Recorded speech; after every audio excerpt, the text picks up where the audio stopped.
All right, welcome to the last section of Chapter 5. Today we're going to cover the last three sections of the Guide to Reading, the last three Guide to Reading questions of the summer, so that's pretty good.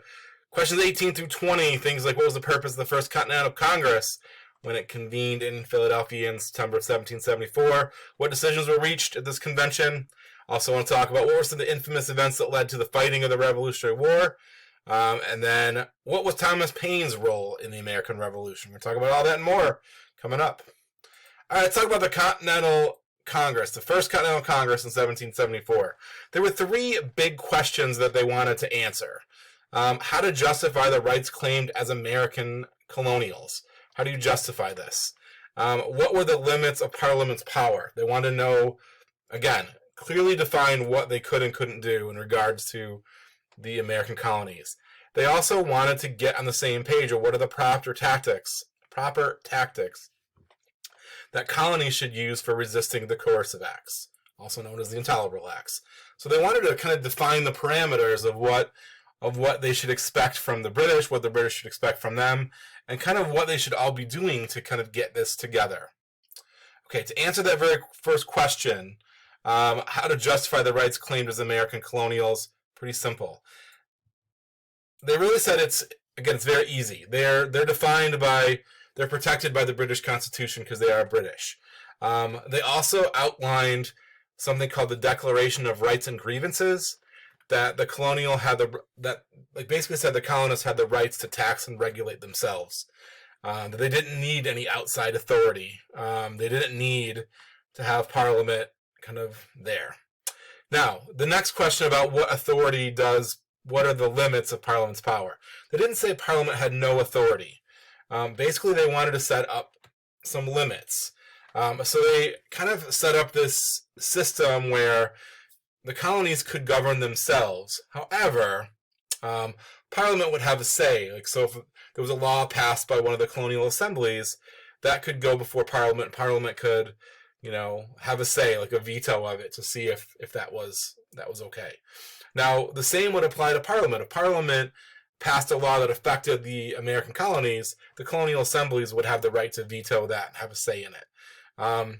Some of the more moderate people liked this idea. They thought it was a good way to bring the two sides together. Some of the more radical thought that this gave Parliament way too much authority. That was kind of the limits. They also wanted to, what were they going to do in response to the coercive acts? What were the tactics? Well, they created this, what's called a Continental Association, that basically said they were going to stop all trade with Britain. So anything they considered like kind of effeminate things like drinking tea and the kind of finer clothes, they weren't going to do that anymore because we're now Americans and they were taking on a more rugged persona.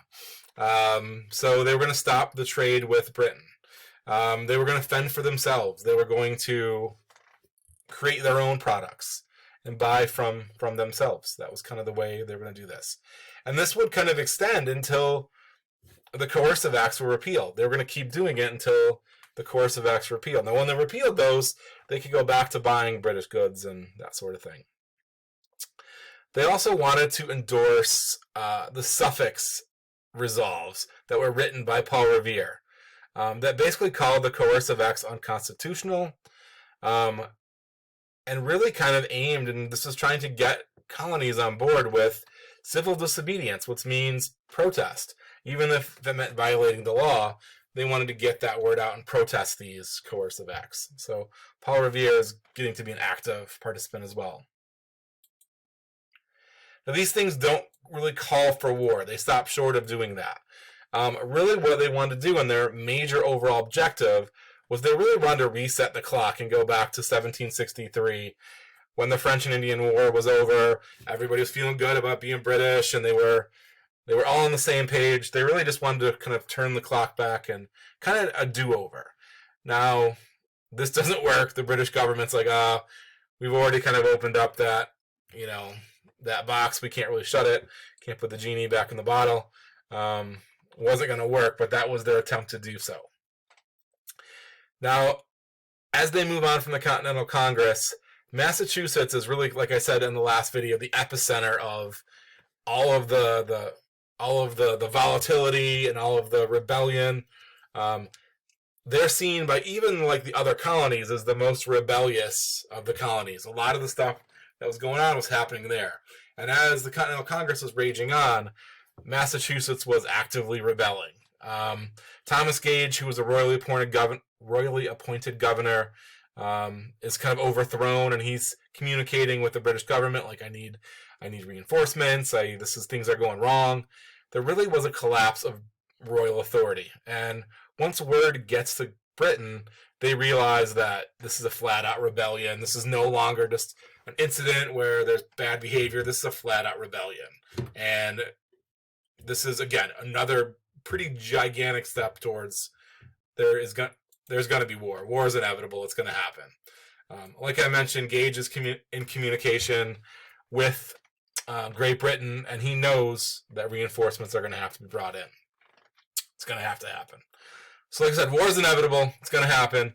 And this leads to kind of preparation on all sides. Now, the British know they're outnumbered at this point, but they have the luxury of having big numbers at home.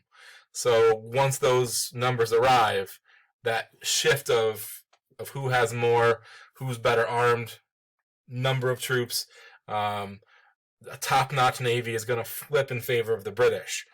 So they have to hold out until those reinforcements get there. The colonists are also, again, having to prepare. Paul Revere sets up a system where they have a signal of where the British are coming from, if it's by land, if it's by sea. You've probably all heard the saying, they put the lantern out, 1 if by land, 2 if by sea. And Paul Revere is a very famous midnight ride through Boston yelling, the British are coming. So this is all, again, these are some of the famous events that kind of shape are leading us towards war. Eventually it does happen in 1775 at Lexington and Concord. It is, again, inevitable this was going to happen. About 700 British soldiers show up at Lexington, which is in Massachusetts, not to be confused with Lexington, Kentucky. Lexington, Massachusetts, against about 70 militiamen from Lexington, Massachusetts. So 700 versus 70 is not a great ratio. As they show up, they have what's known as the shot heard around the world. Nobody's sure who exactly shot first, but somebody did shoot. And once somebody shot, the Revolutionary War is on. So there's about 8 people that die at Lexington, and as they make their way towards Concord, there is a much bigger reserve at Concord with militiamen. At Concord, those colonial militiamen meet the Redcoats on a bridge leading to Concord, and actually, they drive the British away. They get them to retreat. They kill about 270 some odd Redcoats by taking 95 fatalities for the colonials. And at this point, they start to kind of know that they have to be ready. The militias all around start to kind of form, known as the Minutemen. They're ready on a minute's notice. So in every town, every locale, they start to kind of fortify, collect arms, collect ammunition, try to train, kind of get some sort of organization. And word's going to kind of filter out through the other colonies that they need to do the same as well. Again, once that first shot was fired, it's game on, and here comes the revolution. We're here. We're at that moment in time. Now, during this, there is a guy by the name of Thomas Paine who writes a very famous kind of publication known as Common Sense that basically denounces Great Britain. He wrote that how a monarchy is foolish and dangerous, that it puts too much power in the hands of one individual. Eventually, that power is going to corrupt. And once it does, it's going to take advantage of its citizens. Basically, it says how it's going to violate any kind of reason and kind of religious construction in the Bible, and this power is going to corrupt and cause for a bad situation for anybody that's forced to live under it.